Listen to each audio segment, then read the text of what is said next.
Naulpit ni Gasat palak ang mukha niya.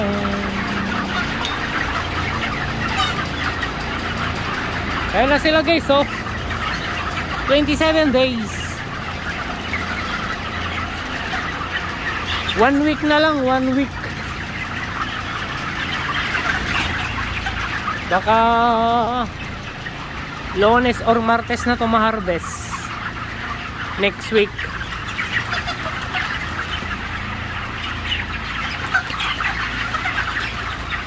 Mahaba oh. Sana all mahaba. Apat na yung electric pa no. Andun na sa dulo si Bartolome.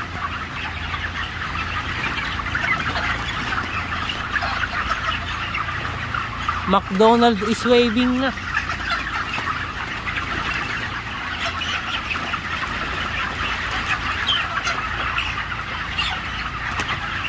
Parang kailan lang nung kayo ay sisiw pa lamang.